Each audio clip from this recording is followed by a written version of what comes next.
இந்த உலகத்தோட வாழ்க்கை முடிஞ்ச அப்புறம் நம்ம எல்லாரும் போகிற ஒரு நிலைமை இருக்கு. அதுதான் பர்சக்.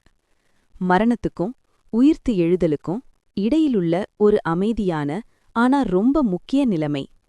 மனுஷன் மறந்து மண்ணுக்குள் வைக்கப்பட்டதுக்கப்புறம் அவன் குடும்பத்தினர் எல்லாரும் அங்க இருந்து விலகி செல்லும் நேரத்துல அவனோட ஆத்மா திரும்ப உடல் பக்கம் வருது. இப்போ அவன் தனியா இருக்கான். உலகம் முடிஞ்சிடுச்சு.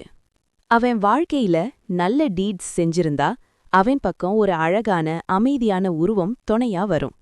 ஆனா பாவம் தப்பு வழி நடந்திருந்தா பயம் தரும் கொடிய உருவம் அவன் முன்னாடி நிக்கும். இது அவன் செய்த டீட்ஸோட உருவம். இப்போ 2 பேர் வருவாங்க, முன்கர் மற்றும் நக்கீர். அவங்க 3 கேள்விகள் கேட்பாங்க. உங்க ரப் யாரு? உங்க தீன் என்ன? உங்க நபி யார்? ஃபெய்த் ஸ்ட்ராங்கா இருந்தா பதில் தானாகவே வாயிலிருந்து வரும். இல்லாட்டி வாய் பேசாம பயத்துல தவிப்பாங்க. நல்ல பதில் சொன்னவர்களுக்கு கிரேவ் ரொம்ப தூரம் வர விரிந்து வசதியான இடமா மாறும். ஆனா தவறு செஞ்சவர்களுக்கு அந்த கிரேவே அவங்கள நெருக்கி ரொம்ப வேதனையும் கஷ்டமும் தரும். நல்ல டீட்ஸ், தொழுகை, நல்ல வாழ்க்கை வாழ்ந்தவர்களுக்கு கிரேவ் முழுசா தங்க நிற வெளிச்சத்துல நிரம்பும். பிரேயர் இல்லாம பாவம் செஞ்சவர்களுக்கு அந்த இடம் ரொம்ப அடர்த்தியான இருட்டா மாறும். அமைதி இல்ல, நிம்மதி இல்ல. கிரேவ்ல ஒரு ஜன்னல் திறக்கப்படும். நல்லவர்களுக்கு சொர்க்கத்தோட அழகு, காற்று, வாசம் தெரியும்.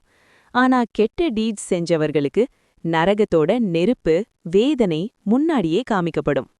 இந்த பர்சக் காலம் பல 100 வருஷங்கள் நீளலாம்.